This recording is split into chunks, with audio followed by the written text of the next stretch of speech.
Good afternoon, everybody. Welcome to the Poke Check podcast. It's been a hot minute or two.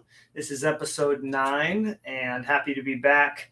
I just got done being sick and also recorded a really long episode with the Center Ice Cardcast dudes. So I've let that burn for a bit, took a week off to recover, and I figured it would be nice to bring a good friend back in, a guy that I can sit and chat hockey cards with or side PC with for many hours and not even notice it. So Kelvin is back.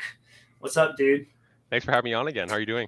I'm doing much better, man. Thanks. You were the first person I thought of to kind of get the ball rolling here again. I know it's tough to kind of get the schedules lined up and everything, but after getting done being sick, I had some time to kind of step away from the collection in a way, not be so all encompassing about it. And I know that you and I have had some fun talking about our side PCs and how that helps us stay motivated with our main PCs, with our hockey goalies that we collect, and also it's given me a little time to organize things and kind of narrow down my most wanted list. So I felt like we could all share about that and kind of see how the collections have been going. Now, last time you were on, you had a bunch of mail waiting for you across the border, and we didn't record this, but it was really cool. So for about 45 minutes to an hour, you kind of went through all your mail that you got. You want to summarize that whole experience up for us, what that was like getting all your stuff in? Yeah, sure. Yeah, it was fun because I live at a border city. I live right across Detroit, so I have the advantage, and I have some friends over there, so I can borrow their mailbox. So it was, gosh, I think it was like 4 or 5 months of mail. Right. It was a lot, and then I was just waiting because you needed some tests. It was annoying to get over. I'm like, all right, I'm just gonna wait till you can go in there within 70. I think they even removed that restriction. You just go in there, and they just don't give you a hard time at all. So I picked up the mail, came back. I didn't even count how many cards. It was way too much. It was all the brodeurs. It was all like the side baseball PC I have going, and it was just awesome. It was literally like a Christmas 2.0 for me because I did it. That's what I thought it would be like. Yeah, it was like March. Did I do it in like March around there? I think. Yeah, I think March. Toward the end of March. Yeah, right before it turned April. And it, like you said, it had been months of mail. So I mean, you probably forgot most of the stuff that was in there, right?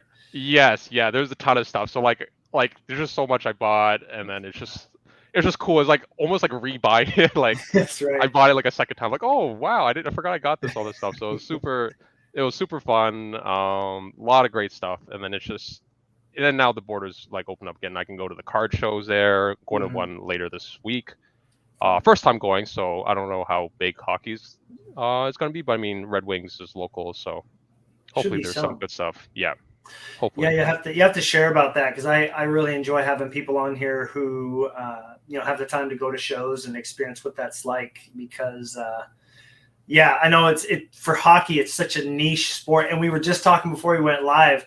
Normally you would think like in America, like it's the fourth sport, right? But you think about collecting wise, I think it still falls below soccer for sure. Yeah. Once Panini started doing soccer, that and Formula One has become a really big, Drive to Survive, even though it's kind of half truths on that show. I think that really got a lot of people interested in it. And of course, with Topps doing the cards, I mean, that's going to just jumpstart that. So I think you see even less hockey than you do those. And so, thinking that it's like 6th or 7th most popular, I feel like it's also really cool when you meet somebody at those shows because it's such a, hockey collectors are very passionate about collecting hockey, whereas like the baseball and basketball, football guys, it's just about as much about the money as it is the cards. So I feel like it's going to be fun for you to maybe meet some people and, oh yeah, I've seen you on Instagram or something like that, Yeah, it's different because like in Canada, at least for most of the shows, there's always going to be a good amount of hockey there. I can't say because it's going to be my first show in the States, but for Canada, it's always been like at least half for the most part. Because like I went to a couple of shows in Toronto. I just went to 2 shows in one day in Toronto. I think it was like, did I go like 2 weeks ago? And one of the shows was the most like diverse show I've been to. It had a good amount, like obviously you had the hockey, but there's a lot of basketball guys. I think they're saying like the guys who ran the show, they're big basketball guys. Okay. Yeah, and then there's a good amount of that, a good amount of football, and then quite a bit of F1 and soccer guys there too. Interesting. And it was it was really interesting to see because maybe it's just just being in Canada, it's just an advantage here. It's like you always get so used to seeing so much hockey, but then I talk to guys that they're like, man, I go to a show, there's maybe like minimum like one vendor that may have like a single row of hockey, and maybe it's like you don't get much. So maybe fortunate on that end, but it is cool to see all the hockey collectors because online it seems like it's a very small community compared to all the other sports.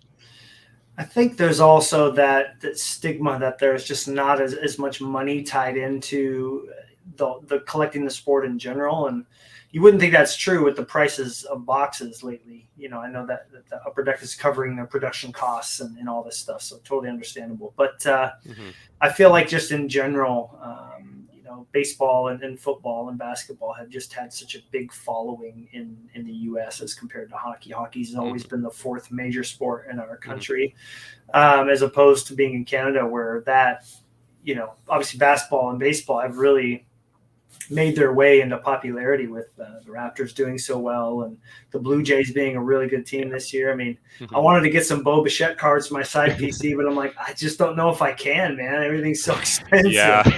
But it's good. I'm happy to see it. And side note for everybody watching, I'm in the process of convincing Kelvin to join Chris and I at the National this year. So we're still working on that. It would be really interesting though, like if we're all able to make it work, just remembering what hockey that I saw and passed up when I was really heavily collecting Alex Rodriguez.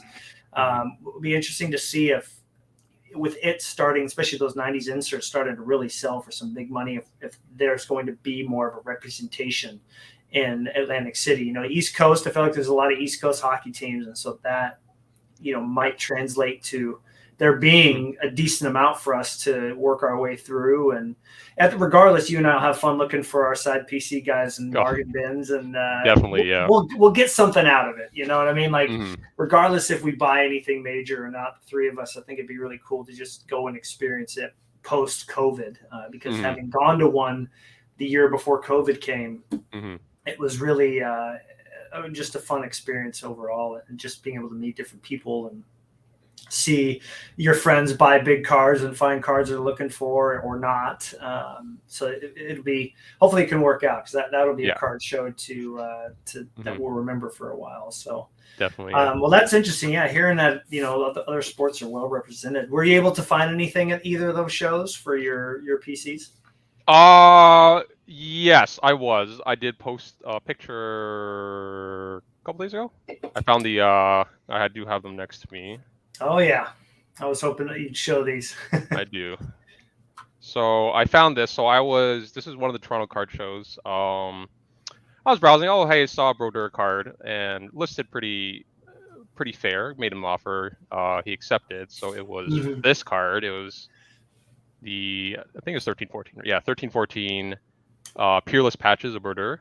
And then while I was buying this, a guy next to me was like, "Are you looking to buy another one?" I'm like, I mean, I won't say no. And then he was like, and then I was like, we're like discussing. I'm like, I bought it for this amount. I'd probably be at the same one. He's like, okay, fine. So then here is the 2 copies. I feel like the patch on the bottom came from the left of where the patch on the top is. You know what I mean? Like almost, or like the top of it is like a little bit of red. Interesting. I never thought about that. So like, I guess maybe like you're thinking like this? Like up top. Maybe on top. Yeah, like put the white one on top there, like on the edge. Yeah, kind of something along those lines. Yeah, but that's so cool. Yeah, that's awesome, man. So cool, and that's neat that he sold it to you for the same price too, because I feel like that would be pretty tricky to do sometimes, especially when the patch is maybe a little bit nicer, to try to convince somebody that, oh yeah, I just paid this, but he tried to pull that. He was like, this one's a little better. I'm like, I mean, listen, I just paid this amount. I'll probably be the exact price. He was like, all right, fine. And then I'm like, all right, say. Interesting question for you, because I had this experience yesterday, and it was for a much cheaper card, I'm sure. But I don't typically buy 2 of any Flurry. A, because it's so expensive, and B, because I'd rather use that money to get something I don't have if it shows up. So what is your thought process behind having 2 of them? Is it to have 2 different patches? Because I know some people really like having different looks on the same card, or is it for like a future trade or something? Yeah, for me it's trade, because there's a lot of like, I've been meeting like a lot of Brodeur collectors actually, even recently, like meeting them through Instagram, then talking with them, and then always discuss like, oh, I love this card, see if we can work something out. And then like before, like when I met Super Cool Cardboard on Instagram, yeah, he was the big reason for me, like where I was like, because I only collected 1 of each before, just like, just 1 of each. I'd rather spend it, on like a card I'd rather have. But then, Right. If I'm meeting another collector, like if you were to meet another Flurry collector, like, oh, let's do a trade, and then there's these cards you're kind of like, I don't really want to give them up. So then, have kind of like these doubles, or like cards that you can trade for other like Brodeur cards. For me, like other Brodeur cards I do want. So I've been starting to pick up doubles because of that. So hopefully, turn them into other Brodeur cards when I meet these collectors, or in talks, to tackle my like top 50 want list. Right. And that's something we're going to chat about here in a little bit. It's just the top want list. But yeah, it's good thinking. I've kind of had that same approach. Like if a really nice card comes up that's graded, it's nice to have a copy of it, just so you have the card, like the Jambalaya, for instance. But if one of them pops up at a decent price that's ungraded, I will for sure grab the ungraded one and sell the graded one. Like for instance, this is a rookie redemption Marc-Andre Fleury from it's his rookie year is 2003, 2004, but this these redemptions came in 0203 SPX, and so I bought a graded one over a year ago, and had the opportunity to sell it for a decent amount. And this one popped up, and I offered $50 and got it. So in essence, $200 swap. Or $200 difference, which was really nice. And so I think that's also another approach that I look at is, and what's funny is like those don't really work as traders, because most of the guys that you and I interact with don't collect graded cards either. So it's tough to try to convince someone. I mean, because I talked to like 5 people, like, hey, would you do this? Would you do this? But nope. Nobody wants graded cards. And so it's a very different, I think, collecting community that you and I don't interact with. Have you noticed that too? I did, because I remember I made that post when I cracked all those cards out of those games. Yes, right. And I was the most interaction. Like I got a lot of messages saying like, thank goodness they're out of those cases, or like some people ask like, well, what's your reason like for cracking? And then like a lot of questions like, oh, are you gonna resubmit? I'm like, no, I prefer raw cards like a lot of the time. Like that maybe like the gold prisms, maybe because just it's cool to see like on Beckett if it's like a gold label, like maybe, but like I rather would have it raw though. Like 99% of the time, I would rather have it raw, because it's you kind of lose like I think with grading being so prominent, you kind of lose. I remember it was I think it was Gina Arena that said somewhere, it's like when she was making, like now that she's making cards again, it's like a different approach they have to take, because saying, oh, a lot of cards are getting graded, so you kind of lose the allure or like the feel of cards that a lot of people like. It kind of lacks it. Like I remember she's like the Noise Boys inserts, you can actually bend them, like fold them, and people are like, oh, like I don't know what it, but they're like flexible, like I don't know what stock they use, but it was flexible. I'm like, that is true, because like I feel like for a lot of the cards, like prisms or like Jambalayas, you kind of lose. Like if you're having graded, like I guess you can still see it, but like you kind of lose. You kind of feel like the touch and the feel of the cards. So for sure, I do prefer raw. There's definitely a feeling that you have when you take a card out and like take a picture of it with like with not in a case. I mean, I know you and I are pretty prominent about getting a shot in the one touch. I think that it frames it well, but. Every now and then, like, when I posted this Ultra yesterday, it is really fun to have it like not in anything. I mean, I know it's a bit nerve-wracking, but it is kind of nice to just hold the card or set the card down and like, you know what I mean? It's very authentic. It's like it came out of the pack. And so I can totally see that. I'm right in line with you on that as far as having the raw cards all day. But did you ruffle any feathers with cracking all those? Like, were most people on board with you know what you were doing, or did you get a couple people that were like, I can't believe you would do such a thing? I think everyone was on board. I mean, it helps the fact that it's not like I mean, one that was a PSA, but it was like a PSA 7 for the jambalaya. But like, it was like mint. Like mint's okay, but like I'd rather have it raw. And then the KSA, which that is the worst case ever. It was so easy to crack. It was so easy. I was just like snip, just opens, it's open. I'm like, all right, that was easy enough. But it didn't look good in that slab at all. No. There's a few of those weird ones that came out around the 90s, early 2000s that are easy or like a pain to get open. You know, you just feel like it's like just splintering all over the place. You know, it's oh my gosh. But good. Well, I'm glad you're able to do that. I know the gold, you probably had a few beads of sweat running down your head when you were cracking that bad boy, right? There were. I mean, the three of them were pretty big cards. So I was just like, one day I was just like, I'm just tired of looking at these hideous slabs. I can't take it anymore. And that's I think I mentioned, like, I'm doing it. I like next day I'm gonna do it. And I just went in, and I just like, all right, whatever. I'll just. It was a little nerve wracking because one of them was the 1-of-1, right? And then like, oh, this is not really replaceable. But you know, it turned out okay.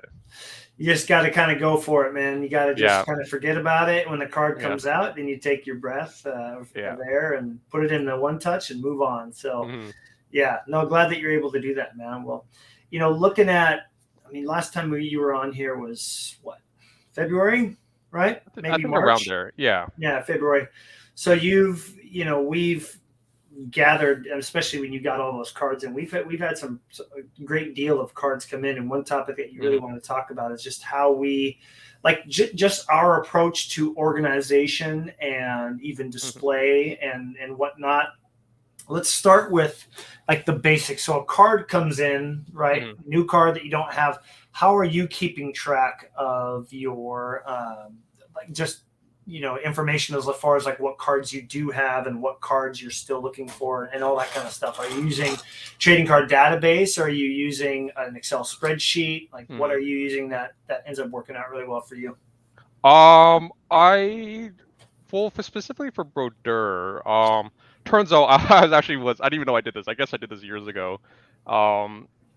Beckett can also keep track of it too. Yep. So I was on Beckett, and then I was like, what is this listing I have? And then I looked at it. I'm like, I have all these random cards, and then some of the PC cards. I'm like, oh, well, I guess I kind of have like part of the work done. I guess I'll just do it on there. So I have that. Okay. Yeah. I do for want lists. I use Excel. Because it's just easier. It's just easier to organize, I guess. I also have it in a Word doc as well too. But for the lower end stuff, not the most efficient, but I just go in the binder and I'll just flip through and see like, oh, do I have this yet? I forget. Right. And then I'll look there. Yeah, that's always one thing that's tough, and I'm sure you've had this happen when you put a bid on something or a watch list, and you're like, "There's no way I have this card," and you're just like, flip through. "Wait, what? Like, I can't remember getting that in." You know, that's when we know we have a problem, right? But I was convinced by my friend Tyler to use trading card database, and after using Beckett when I was younger in college and collecting Arod, it was so easy to find the card. Once I got used to trading card database, I really liked the detail side of things that I could do. Like every time I get a card that's serial numbered, I put it in my collection and put it in there with that serial number. So it's actually pretty cool what you can end up doing. And you show me, I'll just take a minute here and show you guys exactly what this looks like. It's archaic in a way. Anyone on Trading Card Database watches this, I'm so sorry. But it is kind of archaic because you don't enter cards in the way that you would think. So let's take, for instance, this card I have in front of me here. I have a Houndstooth from 1920, O-Pee-Chee Platinum. So you can't just type in like, Marc-Andre Fleury and then type in the card like Houndstooth. you can't do that. It's not like Oh. Beckett where you can specifically look it up. So it's all Yeah. set based to start. So what I have to do is I have to type in houndstooth like this. Yeah. And then you see the different houndstooths that are out there. So the more specific you can be, like if you just type in like, O-Pee-Chee Platinum Retro, you're going to get a bajillion listings out there. So yeah. So what's really cool is you find the card that you have, and then obviously some people submit scans, so I can tell that this is the correct set. I double check with the card number; it's 18. Normally you would think you would like click the picture or click his name to enter it in. Yeah. When you click his name, it takes you to his like page, Oh. right? And so you have to click the number. Once you do that, though, it's really cool. Obviously, this is not my card scan; it's somebody else's. But that would be funny if I had card 12. If somehow this got to me, that's not happening. I have card. So what I've done is I've created different lists for the players that I have, and so obviously right now it doesn't show that I have it because I'm in main collection. But when I go to Marc-Andre Fleury, you'll see that there's a check mark. I own one of them, and I have card. I'm gonna zoom in a little bit so everybody can see this. I have card number 4. And so I can, I can track it. I got number 4. So this is what I use when a card comes up on auction. That's maybe a little less or a little more common. Like just a basic like O-Pee-Chee Platinum Rainbow or like a red Prism out of 199.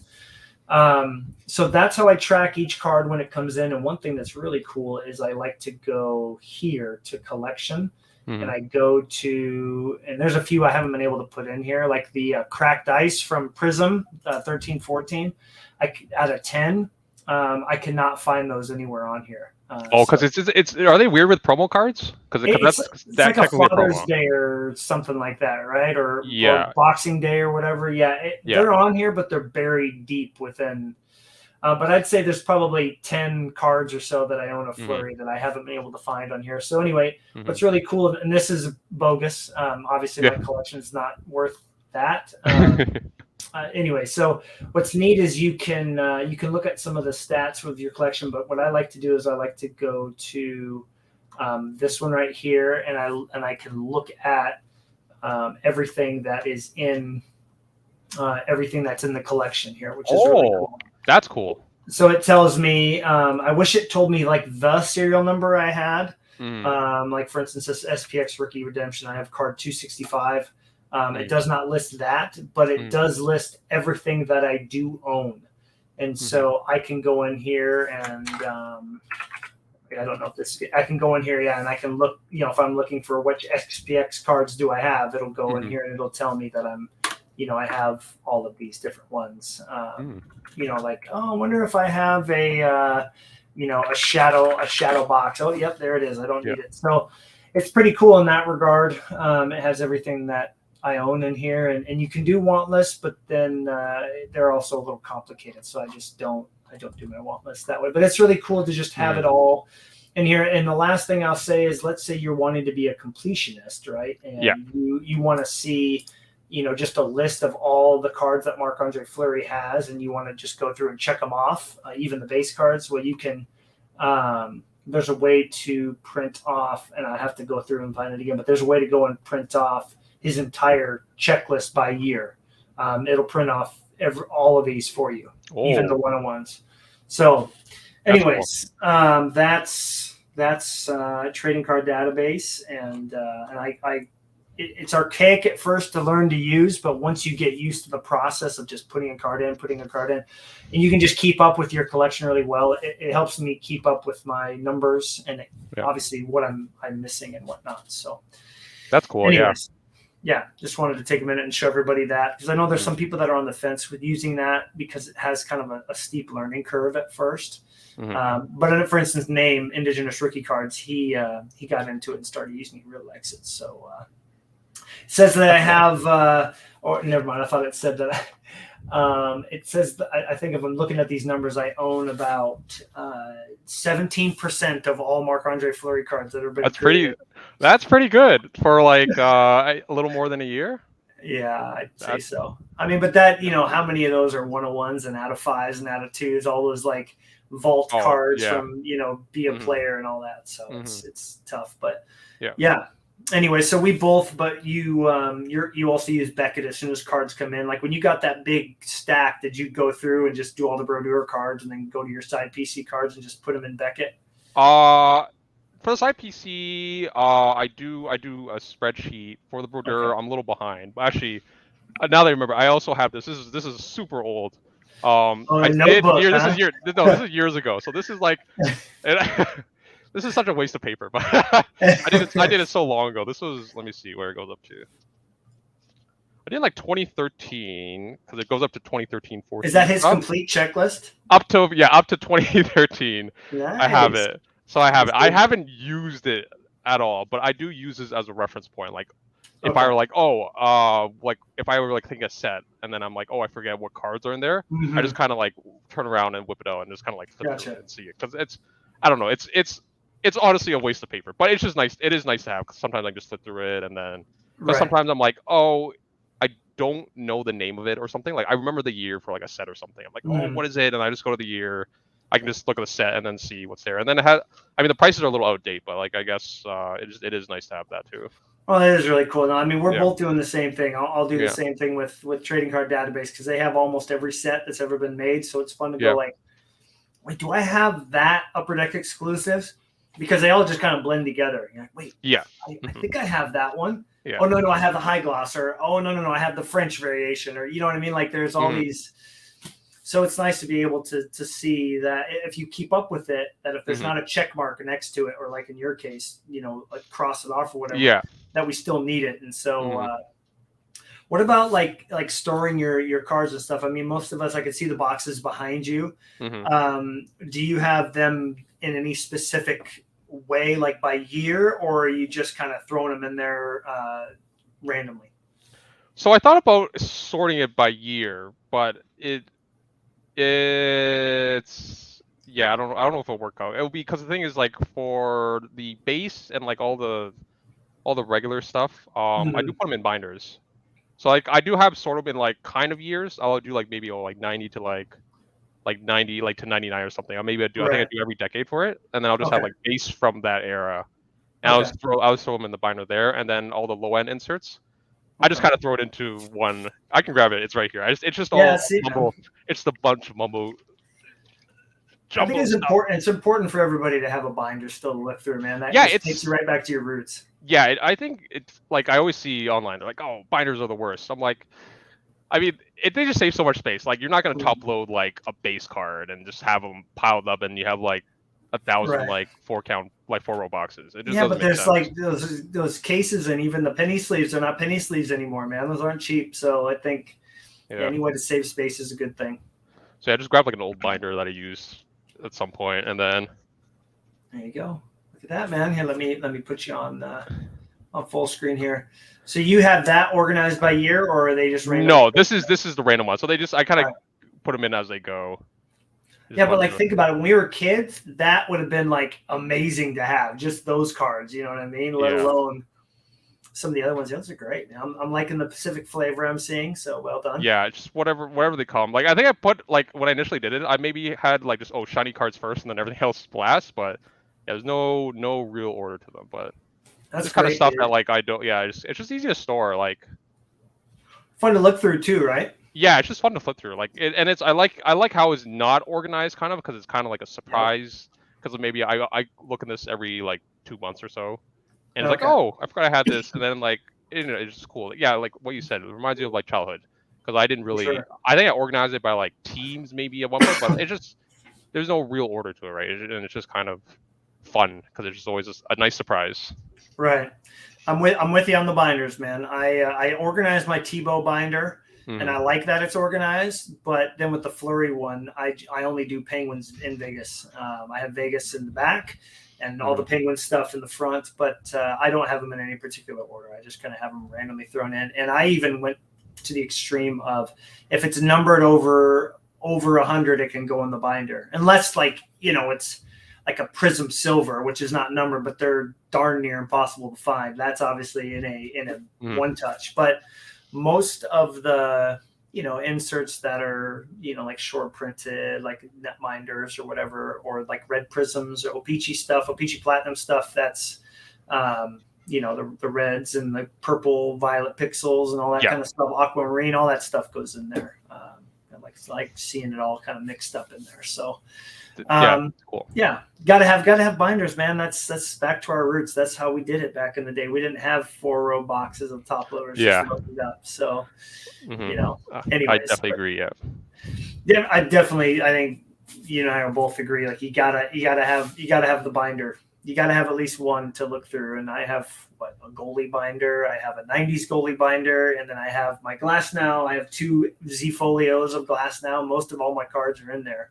I don't know what's going to happen to them. I mean, somebody would have to take it and like bend it physically, and that's not going to happen. So, got to have the binders. Now, what about some of your nicer stuff? Obviously, you got lots of one touches. We both are big fans of those. Do you have those in those boxes behind you, just kind of randomly thrown in there? Yeah. So like all readily there. I don't have that many one touches, but most parts. I was thinking about switching over to pro molds. You seeing yours, you convinced me, and then I saw it on Amazon for an okay price. So I might grab. They display so well, but they just scratch super easy. That's what I read. Yeah. A little scary about that, but like I might just grab them. But yeah, for the way I organized, I did before until I got too much. I did like all numbered or like somewhat rare stuff. I put them in top loaders. Okay. But then it's kind of like it's taking up too much space now because it was like the 2-row boxes, now they're kind of full. I have another 4-row, and then they fill up fast, dude. They fill up fast. That's why I was like, all right, I moved like all the the 999s or like the high serial number stuff into binders. Yeah. Nicer stuff. I put in top loaders and like team bags, and then like the big stuff I put them in one touches. Okay. For the time being. Gotcha. All right. And that's kind of where I was for a while. I mean, before COVID hit, the one touches were cheap, and you could get 20 of them for $20, and you'd buy like 100 of them for $100, and they'd last forever. The 35 points at least. Yeah. But now things have gotten a little bit more expensive, and especially with, the current cards, a lot of the big cards come from the Cup or Premier or Ultimate, and a lot of those are 120 to 180, 180 points. So those are not cheap, and you get less. So it's been nice to have the Arods. When I sold them all, I kept most of the 35 points, and was able to get a lot of the high gloss and even some of the tough ones out of 100. They're all in one touches. But then I had to start making choices, like you're saying. So I have some top loaded cards that should probably be moved into one touches, but you just run out of one touches. They're not cheap anymore. So yeah, not cheap at all. And then for me, it's I have a little OCD because like I don't want mixed brands. I'm kind of tired of the Ultra Pro one touches. So then I'm like, but then I thought, oh, maybe I'll use, if I were to get like the Pro molds, I'll use those for hockey, but then I'll use the old one touches for the side PCs. So I think I might do that, leaning towards that at least. It's really nice to kind of, especially photography wise, you can see, I'm sure you notice when I throw one up of a pro mold, there's something, the way that it's completely see-through and a bit shinier. It just displays so much better. So most of my pro molds, most of all the cards that are in the case, I have in pro molds if I can, just because they display so much better. But again, they scratch so easy. So when I do store them, I have, like, if I have 5 or 6 of them mixed in with some Ultra Pros, I will put a top loader in between on either side of it so it doesn't scratch it, because they scratch so easy, man. But and so I think it's nice to have the options for sure, but I think pro molds look the best with the cards, especially the big cards, like the 180 points. They look awesome in those thick cases. So yeah, they look nice. But the only reason I thought about switching pro molds is because I mean a lot more chrome cards, and when it comes to one touches, like, I mean, I'm not like shaking all these cards all the time, but like if you do move them around enough, you get like these like micro scratches over time. Like I do put a penny sleeve over it so it doesn't do that, but then now the the eye appeal doesn't look as great. Like it's a little cloudy. Like if I just have here, I don't know, like the prism. It's like I do have a sleeve over it, but like it's not as shiny as like it would be if I did not have the sleeve. But then I'm kind of scared of the scratching, so that's why I thought about the pro molds. Well, I don't know. I've always, I guess, being raised by my stepfather, who was very much like it's going to be fine type guy. Yeah. I don't ever put them in penny sleeves or put one in there. I totally can understand it, but I'm so aware of not moving it beyond just like looking at it and putting it back down, especially if they're sitting in the display case. Like, unless there's an earthquake, those things aren't shaking anywhere. Like they're where they're at. And I'd rather have it look really nice as opposed to have a dull fade to it, like with the shine. And I asked my good friend Tyler, the one that suggested trading card database. He started buying the pro molds that come with the sleeves. And again, I think I understand that from like an investment standpoint. If you get like a gold prism rookie of Luka Doncic, you want that in a penny sleeve. You don't care how nice it looks. You just know it's worth a lot. And I think for those people, I can totally understand the security of having that penny sleeve. But I mean, I think we're just sometimes a little bit more too worried. Like in this Z folio, I have red refractors out of 5 in here, and all I do is I stick them in a. You can see the red refractor right there. I mean, that's in a penny sleeve. It's in a penny sleeve and in the binder, and it's not going anywhere. So I think depending on who you are, you don't have to be so picky or too scared to just put it in a top loader or put it without a sleeve. But again, I love that there's that many options. I think it's fun to listen to you and other people go through and say, well, I do this, but I also do this. Like you saying how particular you are with Pro Mold or Ultra Pro. There's a point where I would like all my flurries to be in Pro Mold only, and then have everything else, not. But I guess it's tough to do that when you're a bit limited. You're going to spend $100 on one touches or buy that Brodeur cracked ice that you need. Exactly. Yeah. You got to make those choices. But you also actually have a few cards on display, don't you? I don't know if you do right now, but sometimes you have them stacked up, right? Yeah, I did have them back there, but I was doing some cleaning, and then I was like, now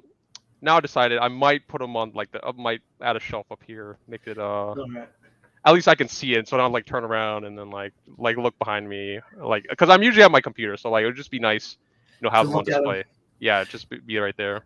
Have you thought about one of those frames? Those like frames, that shadow box frame type, like a shadow box that's got the rows that you can set them on? I thought about that too, but they are kind of expensive, and like the reviews I've been seeing, like the cheaper ones aren't that great. And then people like like on Amazon you can see like the pictures, and then like I look at them, it's like these like they're just so crammed together, and it's like, I mean, it's kind of weird. And the more expensive ones, they are all in the US, so like shipping to Canada would be just like basically the cost of the well, you'd have to ship it to your friend and then go pick it up. And then I would go pick it up.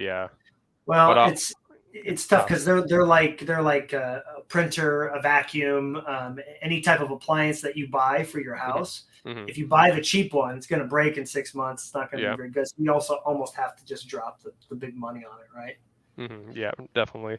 But I did consider it, because then it's also like, I wonder, because I know people use, like I've seen like dealers at like shows, they also use it as their display case too. I don't know if it's the same one that they use, but like they maybe like an old one that they had or something, and they use that display case. I'm like, if I ever like decide to like if I have my local show start up again, like it might be fun just to have this. So, you have them mounted in a way where you can just you take all the cards out and then you just lightly pick it up if it's got a couple of really heavy duty screws or it's got the string that goes across and you just mount it. I mean, that's that would be that's good. It had dual usage on that. Dual use. So I thought about that, but cool. we'll see though, because they are pretty pricey, but I'm sure I'll get one at some point. All right. Well, I'm also pulling for you to get a Curio cabinet stuck right next to your. You see where the boxes are stacked. Yeah. It'd be nice to have one right there, dude. So you could just every time you come in or to the right. I mean, there's so much fun to like put together. The shelving is always really tricky because I feel like I'm still I guess I could pull it up, and I've shown people these so many times, so we don't need to spend too much time on these. But one thing that I'm really struggling with at times is like finding the like getting the spacing of it correct. You know, like I feel like on this one right here, this shelf, I'm like utilizing the space really well. But I've seen Freddie Anderson, collector on Instagram. He, you know, he has like 4 rows going up instead of 3. So, you know, there's no perfect way to do it, but I think it's fun that you can kind of theme them. You know what I mean? You can. That's true. Yeah. You can kind of get an idea for, like you see, I do all penguins, and then all. But look at all this unused space here, here, here, and here. Like I feel like there's a lot of space to be utilized here, and then, you know, there's a little bit of space up here, but you could definitely do 4 rows. You just have to find a way to get these acetate or these acrylic shelves to be taller and whatnot. But anyways, it's fun to play with it. It's just definitely a challenge still to utilize all the space, but it is fun. And yeah, I store my binder and my at least my 2 boxes are here, and then I can put another one in the front if I want. But yeah, man, it's fun. It's fun to do, and this really wasn't that expensive. Each one was $300 each, and you think about that. That's just like one big cup card that you would get next time, and and I think we're both in the same boat of like, you're spending all this money on your cards and you want to be able to see some of them. You know what I mean? Like they don't deserve to just be sitting in boxes unless it's like, you know, 5 Gretzky PSA 9 rookies. Then those probably deserve to be in a lockbox somewhere in a bank or something. But they're worth something, but they're worth more than just, you know, the money that they need to be on. So I think it's great though, because like you probably just like come home from work and then you just walk in your room, you just see like just all these Flurry cards. That's just so cool. It's in my living room, but it's thankfully the direct light hits. One of them was in direct light at one point. Obviously, I would close the shade, so but every now and then you'd forget for like 20 minutes and be like, oh my God, sunlight's coming right in on those autographs. And even though those one touches are supposed to protect them, I mean, if you left it out there for a good amount of time, it's going to wear. So so I moved them to the other side and then put them together. So it's kind of one big display case, and it's much better that way for sure. But I would love to see. I think there was a post on that hockey marketplace on Facebook. Somebody said, let's see how you display your collection. And there was like 80, 90 people that were throwing pictures up there of like cases and things that they've built.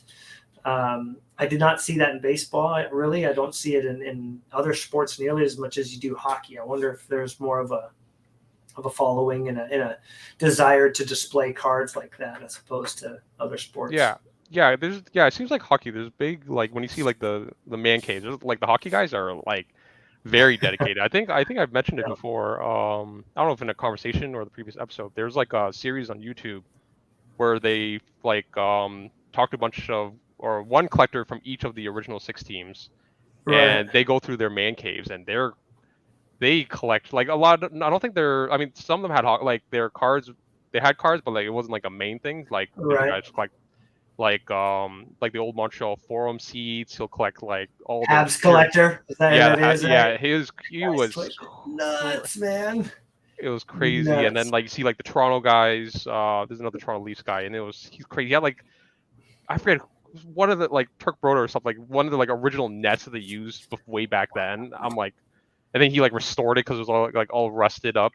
I'm like, that's amazing, dude. Yeah, and then he had like old, like he was saying like a bunch of like old Leafs players. He like sometimes they like catch wind, like, oh, he's a big guy, and then the old Leaf players will like walk through, and it's like for them it's like reliving like their past, and he enjoys doing that. I'm like, that must be so cool. Like you have these old guys and that they used to watch, and then they just go through like all this, like all their memories and all that stuff. So it's some of those collections out there are just crazy. It's so, and it's like all about the passion. Like there's not in it for anything else, just for the love of it. Yeah, man, that's got to be a really fulfilling experience for them to put all that work into putting that display together, that man cave together. And I mean, deep down, we all like the feeling of you know, people seeing our creations, whatever it may be, and having cards on display for both of us, it is nice if people come over and it's a discussion topic. But for these guys, I mean, geez, it's like beyond that. The Habs collector guy is that's a whole new level that I am pretty sure I'll never get to. But at the same time, it's really neat to see how dedicated some of these guys are, and to see it all the way through. I know there's like the Wade Boggs collector, Ricky Henderson collector, those guys, the Andrew McCutcheon collector.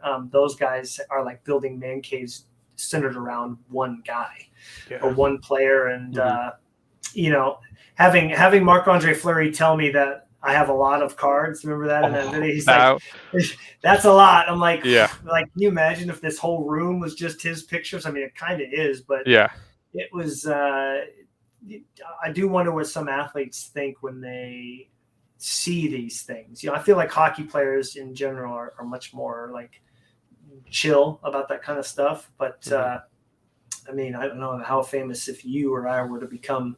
I don't famous, I guess, is the wrong term, but just well known enough to where people admire us and collect pictures of us on cards and paintings and stuff. But it's got to be a little bit overwhelming or strange at times to see another human being like have tattoos of you and like like some of these guys are just like but that is kind of interesting, but amazing to see them put those things together, man. I can't believe that Flurry, man, you must have been over the moon. That is like, that was cool. That is like nothing. I don't know, can anything even top that at that point? Like that's just I don't know, man. I'd love to meet him at some point. I actually sent him a video back in response, and he and Alan, his agent, watched it, just kind of explaining the time I had a chance to meet him. But it didn't happen because he had gotten pulled. So I think being able to contact him through his agent next year, my dad and I are going to go see him play because obviously he's going to play at least another year, he said. So barring an injury or something crazy, but as long as that happens, especially when he comes to Seattle, whether he's on the Wild or the Penguins or whoever, I'm going to make sure to spend some time contacting him and try just after the game, just to meet him in person and say thanks would be really cool. But I don't know. I mean, it was really cool, but I don't know if I was I don't know how you would react if Marty sent you a message and said he really appreciated your collection. But I mean, they're just people like us, they just happen to be known by way more people than you and I that know you or I. So I tried to look at it that way. And my mom's response was the funniest. She goes, well, he should send you something like that. Mom, like this is one of the most well-known athletes in the sport. None of them need to do that. I think that's just our way of being raised. I think we all, you and I would definitely do that if somebody did a segment on our collection. We'd be like, hey, thank you so much. But so I tried to look at it that way, but I thought it was cool because in hockey, I think you've noticed this too. There's a lot of guys that have done that. You just mentioned some of these retired players going into these man caves. Like, I don't think we see that in all the other major sports. You don't see, basketball players going and doing that. You don't see baseball players going to these people's houses or sending them a message. I thought, it made me realize that hockey players are a unique breed, and I like how down to earth almost all of them are. McDavid and Austin Matthews and Ovechkin and Crosby are these like larger than life players in essence. But like even a Marc-Andre Fleury, who you say that name, and if you know hockey at all, you know who he is. To take the time to do something like that, I think it shows a lot about his character, just in general, a lot of the hockey players. So pretty cool, man. Not going to lie. I know I peaked. What do I do now? But I am kind of curious, like as we're collecting, you and I have been really lucky and blessed over this last year since I met you, just to see what you've been able to pick up and whatnot has been really cool. Would you mind sharing? I think it would be fun to go back and forth. Like, what are some of our most targeted cards? Like, we're still only in April, coming up on the end of April. So we've got May through December left. We'll just go back and forth. Like, tell me a card that, and if I'm assuming you don't have a picture. So what I'll try to do is I will try to find an example of another player if I can online for you. But what's like right now your most wanted? If you were to say, okay, I'm going to snap my fingers and your most wanted Brodeur card would be sitting in front of you, what would that card be to start? So I'm gonna exclude all 101s for this. Good My idea. number Me one, too. yeah, exclude all 101s. My number one right now would be the 12-13 rookie anthology Prism Gold. Okay. All right. There's a picture of it on ComC. On the if you go in the Is sold there? or like the sold out section. Okay, so tell me, can you share a little bit with people maybe that are newer to that set or who Yeah. don't have a player in that set? Mhm. Why has that set become so popular amongst collectors in your mind? Yeah, so I think it branches to in other sports actually. So I think basketball and football, because Prism was the flagship for those sports. Mm-hmm. And it is the cousin of Topps Chrome, because Topps lost their Right. license in 2000. Well, for football they Hockey. lost in like 20. Well, football they lost in 2015. Basketball they lost in Okay. like 2009 or 10. Okay. And then hockey lost it like 2004, right? 2000, like a while Mm-hmm. ago. Yeah. It was a long time ago. Yep. Yeah. So so Topps was over time they just lost all these sports. And then obviously the like Topps Chrome was the set, right? And then the counterpart to it, of course, was Prism. Now, what's different for Prism in hockey? This is actually a subset within it, and within that, it's actually only a box topper. So it was 12-13. So in rookie anthology, you get a bunch of random stuff. Crop for that year was awful, absolutely garbage. That's They're so funny. bad. It's bad. So 12-13 was a really bad year. Even like collecting then, no one liked that year. Like no one good stood out. Like I don't even know who. Like Mark Stone, I think is the best out of that year. Decent player. Yeah. Yeah, I think He's on a cursed team though. So yeah, whoops. I think I think I forgot. There might be some other guys, but yeah. And then what makes this rare? So this is a box topper. So you get 3 cards from it, and it's hard to hit the silvers already. Like a 3-card box topper, right? So you only have 3 chances at it, and it's I think it's just a standard 12 box I think per case. Mm-hmm. And I don't think there's any guarantees for any of it. So the Okay. gold makes it even like extra rare. Like you got to crack open a lot.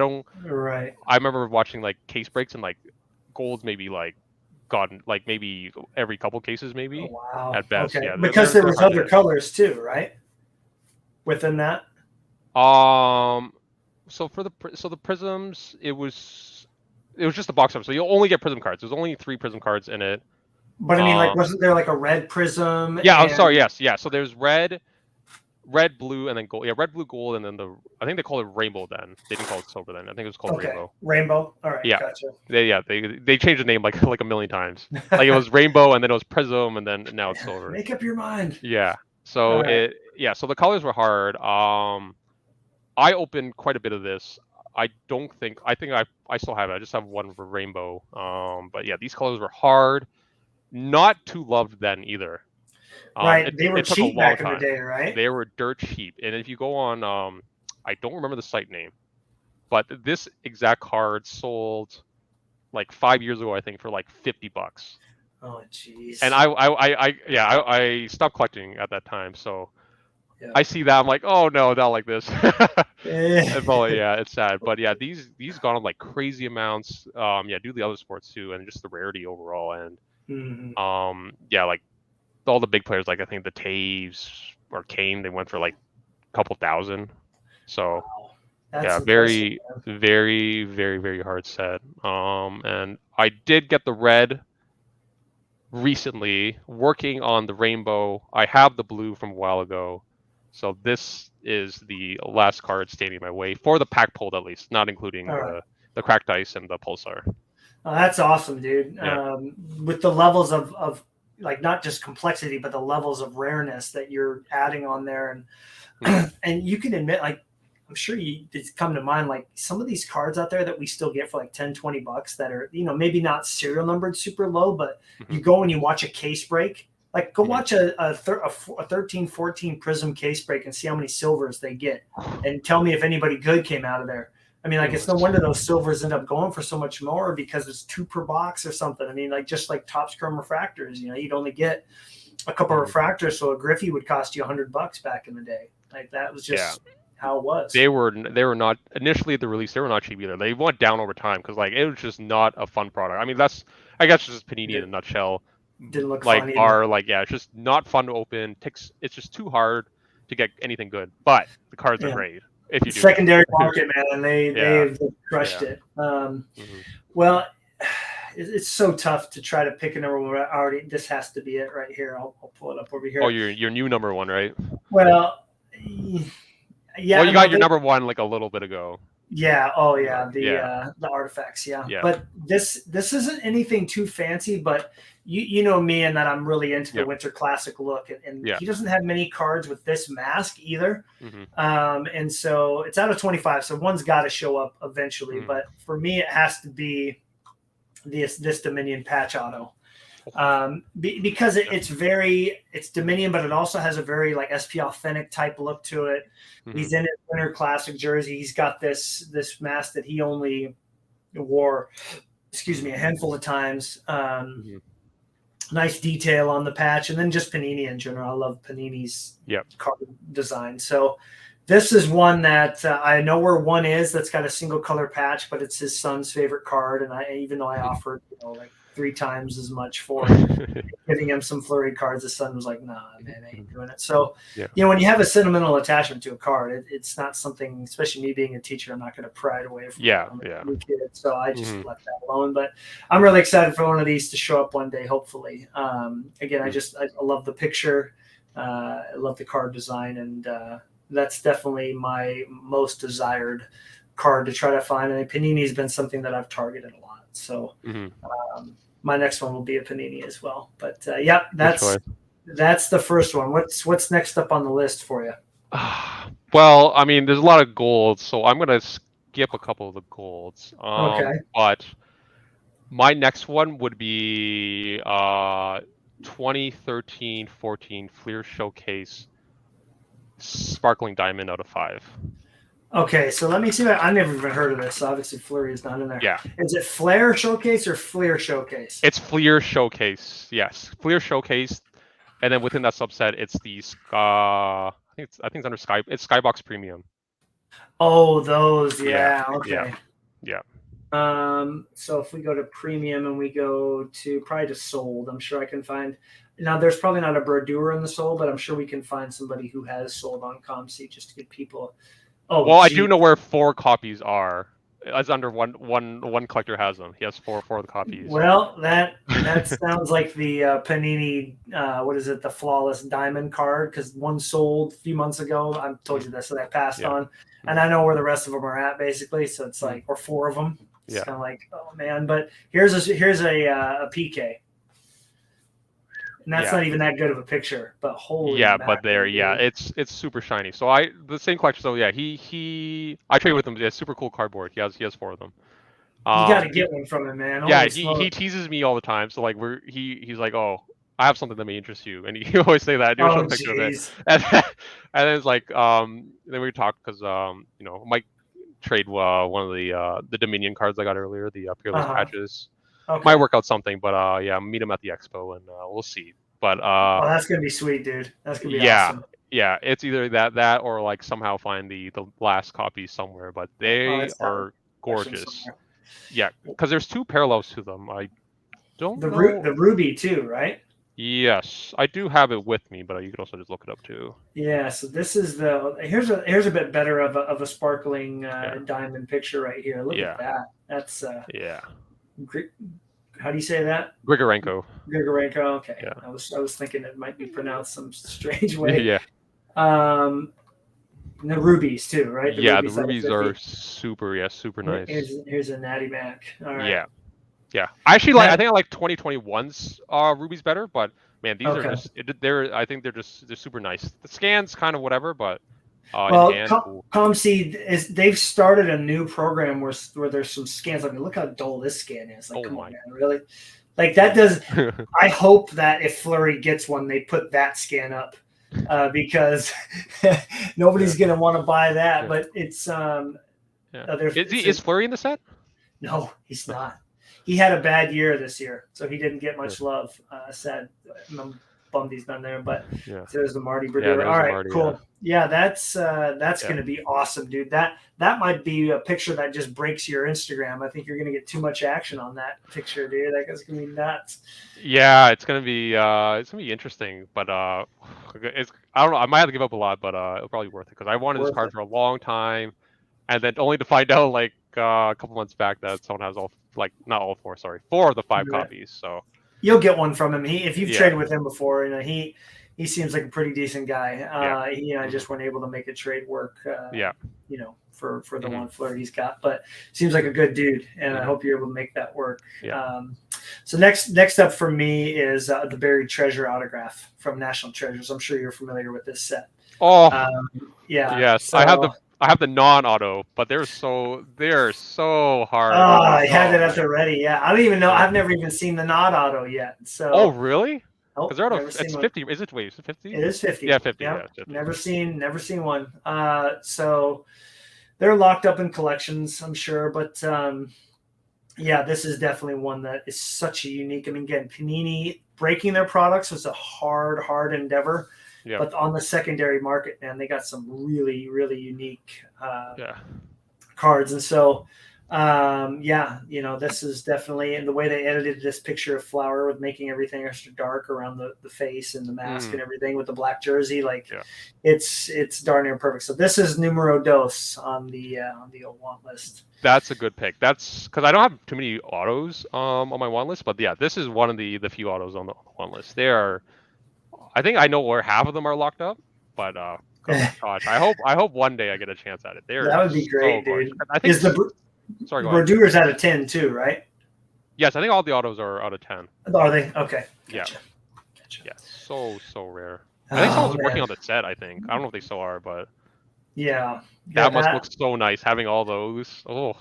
Yeah, I'm sure there's a lot of set collectors that went after those in the late 2000s or 2010s and that time frame when he was still on the Penguins and Penguins won the Cup and all those other teams. So yeah, I'm sure there's someone who's got like the whole thing.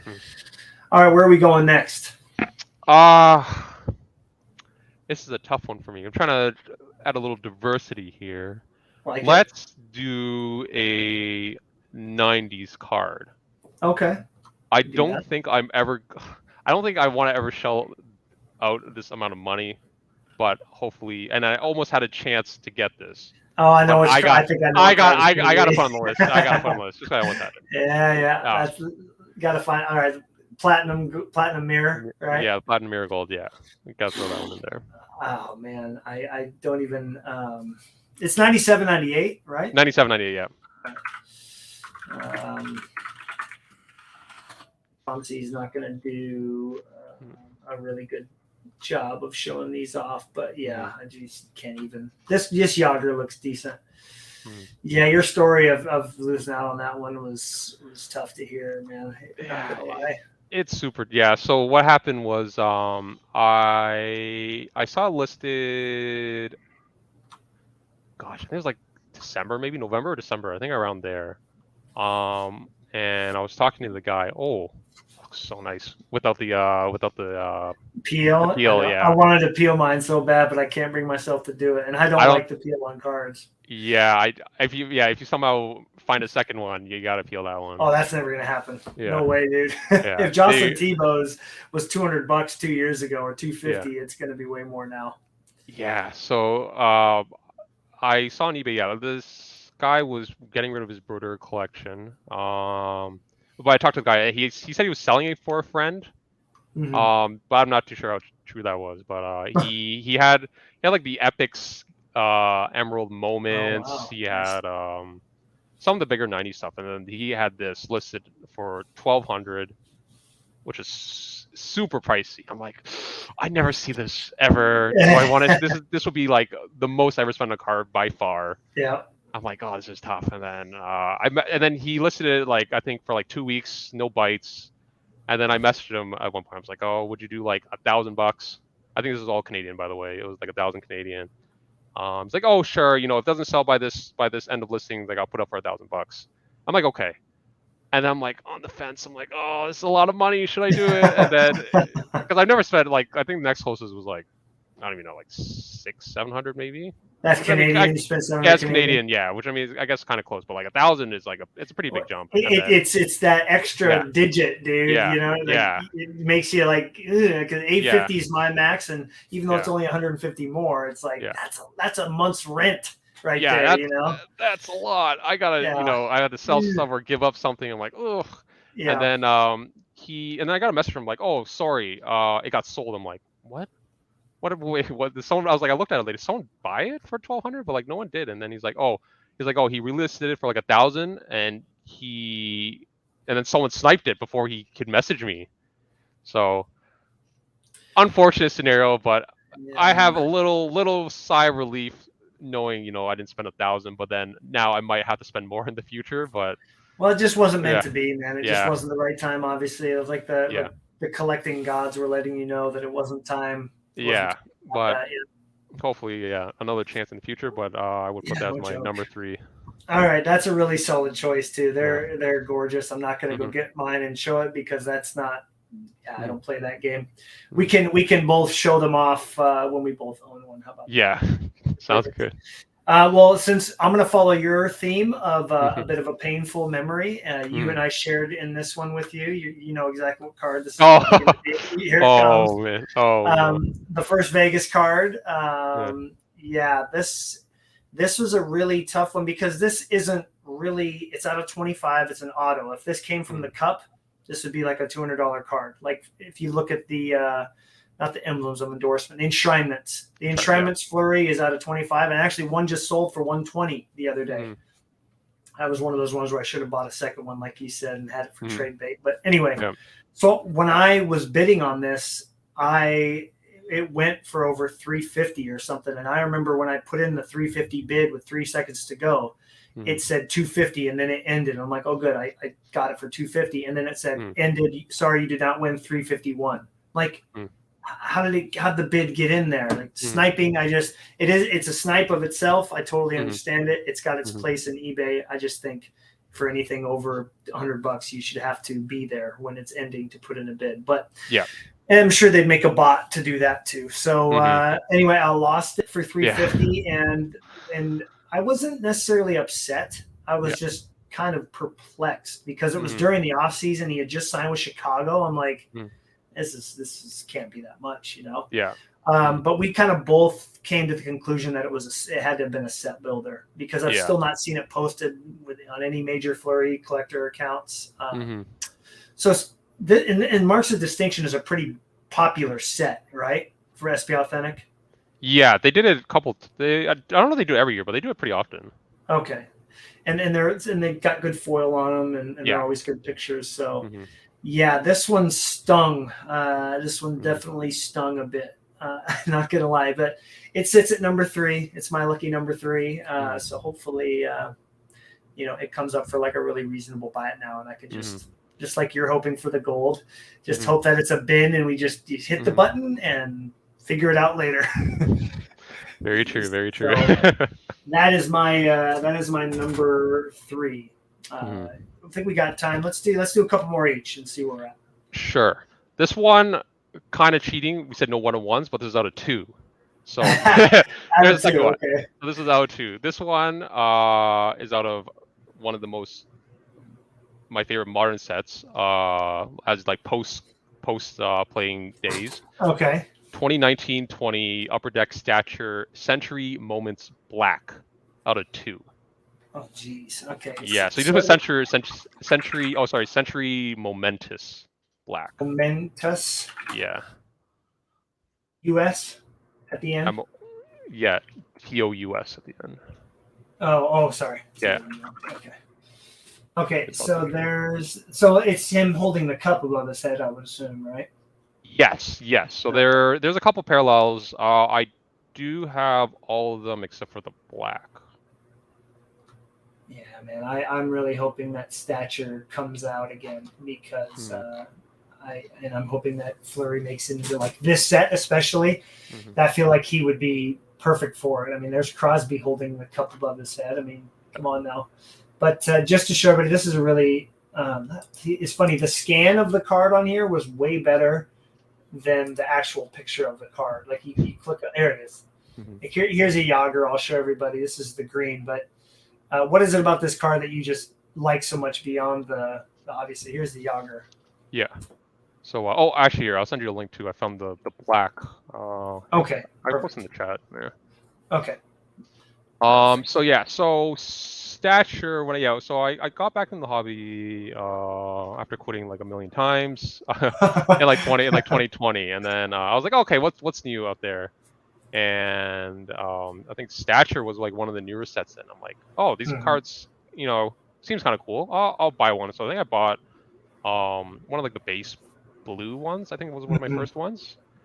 I'm like, Those and are I nice. got in hand. I'm like, wow, these cards are really nice, really shiny. I mean, that's just what I love, shiny. And then I was like, all right, let's see what other cards in there. And then I see Brodeur has like a bunch of cards in here. So like, there's even like autograph version of this. Oh, really? Yeah. So Okay. there's autograph version of this, and they're. I think a lot of collectors like them because they go for a lot. Like there's one like a green one right now. I think it's out of 45. Okay. And it just got listed, and it's already up by like I think it's like 100 something right now. Usually you don't see activity until like the last minute, but yeah, someone's already pushing up. But yeah, they're just gorgeous, and they're all on card autos too. Yep. Don't want to shell that much for autos, so I decided to go for the non-autos, and this is a rare one. So I do have the green, I do have the red, and I do have the blue. So just missing this one. Well, there's like Facebook groups dedicated. There's a Facebook group dedicated to this set. Really? Yeah, there's a Facebook like a Upper Deck Stature Facebook group. I mean, interesting. So it just goes to show just like how popular this release is, and the 2021 cards look incredible. I'm just, I'm hoping Brodeur is in there again, and I'm hoping that Flurry, he's been left off. He just what just came out. I can't remember Ultimate. Yeah, he wasn't in that. So that all those 19 or the 2021 checklists is when they kind of decided to put different guys in checklists and left them off. But then he's been on all the new stuff. So I hope that he makes it into stature somehow, because I love the look of those cards. Like literally, you could do a whole display case on just stature base cards, and it would be fun to look at. They're gorgeous, and then like it's like especially this set too. Like you capture like all the players winning the Stanley Cup. So like Brodeur's is like classic photo, and I think it's the 95 one, and then that's awesome, dude. Yeah, it's super cool. And that's one thing that hockey cards do really well. I mean, I know basketball and baseball and football kind of do that, but like having those big moments captured, I think that it just adds to the sentimental side of collecting a little bit more. And so, great choice, dude. Great choice. Okay, I'm gonna go with a. There's two. I can only do two more. Okay. Let's go with this is a non-autographed card, but this is a patch card from, I believe this is Dominion. I want to say this. Yes, it is. Okay, you can barely see it there. It's got the front end back here, but I've always really liked, because it's very much Peerless patch-esque without the autograph. Like I feel like an autograph could go right down here by his pads, and it would be fine. If it was like a little faded there and you've got an autograph in here, but I love this one just because he's in the baby blue, and he's got those Reebok pads in there with the lines through them, and so this is a patch card that I'm really hoping to see at some point. I know we're two because of this one, and then another guy in like Sweden. He contacted me and says, I'm a big Flurry collector. I have all my stuff displayed. And I was like, well, do you have any of these that you'd be willing to get rid of? He goes, I have 3 of them, but I'm not getting rid of them. So obviously that's normal. So yeah, that's definitely up there. I really like the etching that they do and the design wise on this. I'm sure like this scan didn't quite pick up, like the scans don't do the silver foil really well. They do holofoil well, but like regular silver foil, they tend to dull it out. So I'm guessing this looks a little bit nicer in person. So would definitely like to see this card in hand. That's a great photo. Yeah, I like that. Great. And then Dominion, obviously. Ooh, a lot of nice stuff in there.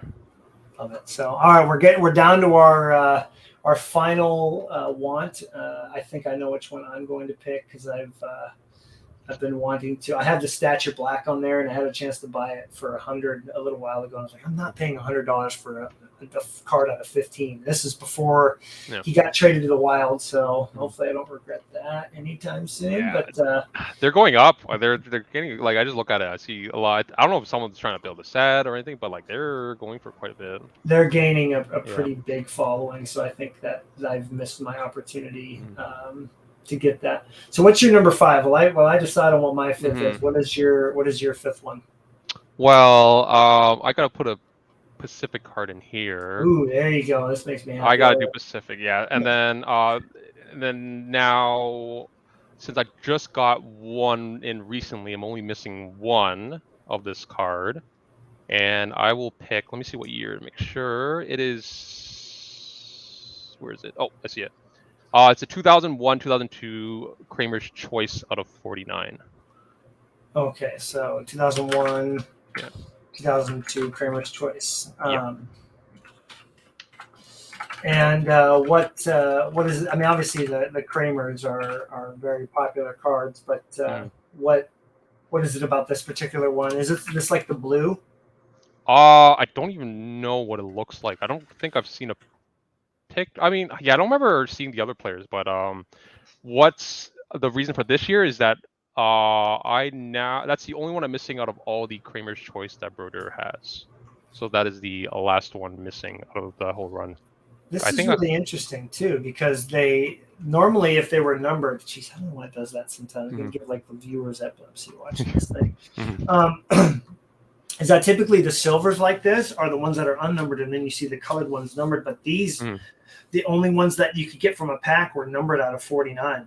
It's quite kind of interesting right there. I wonder, I'll have to pull up that sheet sometime and look and see why the print run is so low, because the print runs on these were usually up in like the hundreds, believe it or not. Yeah, like a lot of them were 99s or 95, except for the first year. I think I mean, I don't know the number in the first one, but I think the first one was like super hard to get anyways. It was 1 out of 720 packs. It was usually a case hit, but even then the print run was in like the 200s because they made so much product. But for hockey, I feel like they always made less. Yeah.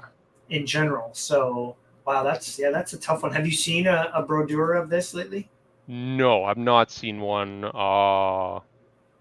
ever. Maybe at some point in the past. But as of recent history, no, I've not seen one. I've seen every other year. I'm not collecting the jumbos. I'm just collecting just the regular ones. Okay. But yeah, so this would be the last one of the Pacific ones. I do have the single one from I think 2010, 2011 for Panini Crown Royal. They didn't call it Kramer's. They called it. I don't remember the name. Yeah, I'm trying to think. You're right. Razor's Choice Award. Okay. Yeah, so they did it for a couple of years. Brodeur was only in one of the years, and I think it was 2010, 2011. Okay. And those are out of 99. But yeah, I do have 5 of the 6 like Choice Awards things, and I just love this parallel. It's just so unique. Something about this shape, I don't know what it is, but it's just awesome. So this is just the last one I need. So I think I'll put that as my number 5. Yeah, I mean it's kind of based off of the jumbo Kramer Choice. Yeah, the jumbo. Yeah. You see who that player is back there? I do not, but no, that's this won't be on the shelf much longer. That's the Brodeur back there, but it's in the actual case, and I think that I love that they designed those cases around the cards themselves, and to have Mike hand pick those players every year. It was so fun to sit down with him and be like, why didn't you pick this guy? Like, how did you leave him off? But it came down to personal preference. And I mean, if again, you and I have talked about this, if we had our own card company, we'd do the same thing. Like, let's do an insert set that we pick. Like, just we like these guys because of this. And then on the back, it says something about them. So, it just screams 90s. Case hit, shiny, die cut. Yeah. Kramer's Choice. Yeah, those are just all the check marks. Yeah. Yep. For sure. Well, I do hope you're able to, find one of those with the next time that we chat. It'd be really cool if both of us found one of them at the National, wouldn't it? That would be cool. And then and then I can't wait to see like the family photo with all the Kramer's Choice. I'm looking forward to doing that. Sick. That's gonna be an awesome one. You gotta like on behind you. I know sometimes you organize them on that shelf or whatever, or the cabinet to have them like staggered and lit. I'm be going awesome. to cheat, and I'm going to say 2 cards because I I have to say the gold prism on one of them because this is the only one I have left to get. I found the Mm, orange, I found all of mhm, them except this one. So mhm, um, I like this year prism better. I just like the photo of Flurry better on it. mhm, So this is my 5A for sure. mhm. I know that if this thing comes up, it's going to be a nightmare. That's all I got to say. It's going to be a nightmare if it shows up. Yeah, it's gonna be rough. They're so tough to come by now. I don't even know where. Like, I don't even know. Like, is there like someone collecting all? I mean, I know some people are collecting Prism Gold, but even then, I don't think I've seen the Flurry. So I don't know Yeah, where they are. it's likely gonna be really expensive. I mean, you and I were chatting about the select and how much that ended up going for. It Yeah. was over 300 US to get it in the collection, and Mhm. I'll likely never see another one with how much they go for. But Mhm. I had to make sure I mentioned that, and also this is the last, or there's 2 more of these I don't have. The SB Authentic does these limited auto patches, and all the patches that they use this year, I believe this is 12, 13, have the Winter Mhm. Classic patches in there. All That's of his cool. cup cards have those Mhm. too. So love the picture of him, obviously, but Mhm. really like just like the design of these, like with like the subtle, cursive writing behind it there in the Mhm. script. And so, yep, those are my big ones, man. I think there's always going to be Mhm. more and more that show up as he makes checklists. But there some honorable mentions. The remnants. There's still a few remnants Oh, out there yeah. from a Mhm. PG. Those. Mhm. There's a what is it? A personal scripts from Upper Deck that says first round or first pick, and a few Mhm. lesser ones. Day with the Cup, a Yeah. trilogy auto that doesn't seem like much. So Mhm. I think it's fun because there's still a nice wide variety of cards to try to chase down, and it's gotten a lot slower. So Yeah. Yeah. um, I guess in closing for this episode, you and I have a really fun side project thing that we work on constantly to Yeah. keep us invigorated and have something new to look at, because Mhm. you imagine just collecting one player, there's going to be dry spells, there always is, and then you force yourself into making a bad decision just Yeah. to get something new. Mhm. So we both like baseball still. Mhm. You have a really cool collection going in baseball right now, right? Yes. Slowly working on it. Yes. Yeah. So working. I don't remember where I started. Like maybe a couple months ago. I want to do a project because like the thing is, I don't think there's one single player I like in baseball. Mhm. There's a bunch of players I like. So then I kind of like, oh, I'm gonna do like an Asian baseball player collection. Also kind of inspired by Asian hockey card collection. Yep, Seeing his awesome, post, yeah, dude. very cool stuff. So I decided to Yep. do it in baseball, and it's been really fun. As I told you before, it's just like collecting as I'm like brand new, discovering all these sets, Yeah, dude. all these cards I never knew existed, and it's just been super fun. And since there's so many players over the years, I can see all the eras too. I can get some of the '90s, the 2000s, and then all the modern stuff, and Mhm. it's been really fun. It's just and then it helps because like Broder, I'm starting to become a little more picky with cards I want, and kind of with the price point as well too. Like I'm not Mhm. if I see this card frequently enough, I'm not going to overpay it, right? I'm just be patient, and then I'll land one eventually. It's not, I'm not in a rush to do it. So like for me, baseball is just cards, just getting cards to come in and just Yep. now new projects. So then a new completion that I want to do, and yeah, it's just been really fun. That's awesome, dude. And I've really enjoyed that me being a big Tyler Glassnow collector, I've Hmm. also thought to myself, like, well, Glassnow's not in everything. He Hmm. can't be. He's your Yeah. pitcher. Like, pitchers don't get the love that Yeah. the hitters do, and for good Yeah. reason. Yeah. Not many people get excited about strikeouts, especially I do when Glassnow's pitching, which hopefully I Hmm. can witness before the end of the year. Hmm. But a home run or a bases loaded double into the gap or a Yeah. triple, Hmm. like that is just as exciting, if not more exciting. Chicks dig the long ball, right? They dig strikeouts, but chicks dig the Yeah. long ball, man. Yeah. Hmm. So I've kind of thought to myself, like you with your Asian collection, Asian baseball collection, because you can, like, that spans the hitters, the pitchers, Yeah. everybody. Yeah. And is Christian Yelich, like, if he batted right-handed, I feel like like body type, other than the fact that he's a professional athlete. We're both about the same height, Mhm. long stride. Really, we use our length to hit for power, as opposed to being jacked like Yeah. Mhm. Otani or Mhm. Pujols when he was in his Yeah. prime. So Mhm. I've really been enjoying just kind of picking off and for not bad prices either. Just like these case hit inserts or refractors that Yelich has that aren't too bad.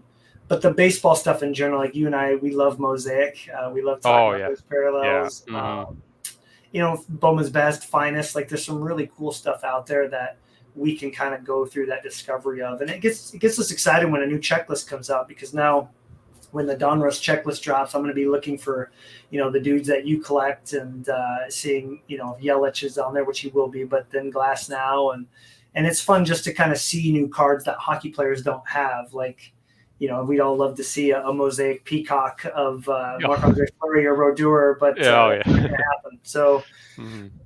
it's fun to rediscover. Where have you seen yourself?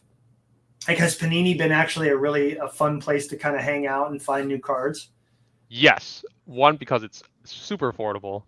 Like that's me. Like not a lot. Like for me, the licensing, if it's like a good picture where it's kind of like, oh, it's not too obvious. Like if it's like them standing and then obviously you see it all like Photoshop. Yeah, That exactly. okay, I totally get it. Yeah, Like if it's just like if they're in stride, or like if it's like it looks natural that you don't really notice there's no logo.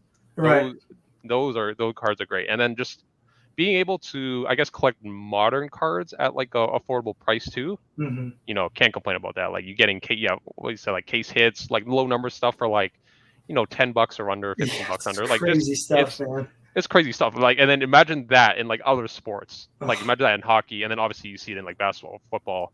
Oof, too expensive. Yeah, So it really is, man. But it's nice to have the variety, to have different yes, things to look at, to have other projects to work yeah, on. And I guess I'll leave you with this. I really do hope that and I kind of poked you a little bit in yeah, essence, like messaging you like, hey, we need to start the Asian yeah, baseball Instagram, like yeah. I really think that's something that a lot of people are going to latch onto and enjoy seeing, because there'll be so much variety, just like Mm-hmm. Asian hockey card collector.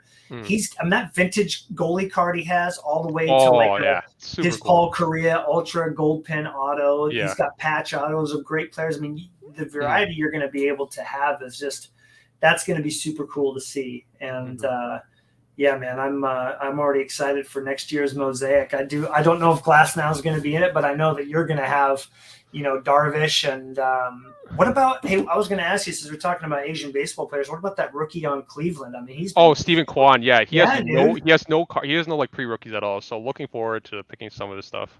He'll definitely be in either. He probably won't make Series 2 because that Like checklist update. already came out, but update for sure. Yeah. Same with Julio Rodriguez. I would think would probably be an update along with him. But like, it's got to be really exciting to have these new guys coming up, and being able to chase a card or two down of them. So yeah, baseball, it's back. It's exciting to have it back. That thought of losing it was really scary. And Yeah. so yeah, but anyways, hockey playoffs are starting. You got baseball going strong. You got basketball playoffs going on. Yeah. So it's a Fun good times. time to be a fan for sure. Definitely, for sure. This and then like I think this time around, and then like in October when like when all the sports are around, that's when it's just super fun. Yeah, football's firing up, and playoffs for baseball are going on. Hockey's coming back. Yeah. Cool, dude. Well, sounds like the collection's in a good place. Obviously, you got that show to look forward to coming up. That's going to be fun. And the expo next month. Soon to be next month. Yeah. Yeah. I'm excited for you. I'm gonna try my best to get Yigas sports cards on here, because he found me 3 really special flurries at the last. It was another expo of some kind. Yeah. And he found them for ridiculously low prices. Like if they were of Brodeur, you would have been like, yes, I'll make it work. So I'm excited to not only show those, but talk to him, because he's just done an amazing job, like you did, looking for other people. So I would love to have him on here, and then when you have gone to your expo, have you back on and just kind of talk about that experience, especially if we can make the national work. That'll be really fun. But cool, Kelvin. Well, hey, it was nice having you on, man. I hope everybody enjoyed listening to us share our stories, and it would be awesome to see people in the comments, especially. I love hearing what people think and also like what your top 3 or top 5 most wanted cards are. So hopefully we can see that. And yeah, have a great rest of your weekend, Calvin. Thanks again for coming on. Thanks for having me. See ya. Yeah, see you, dude.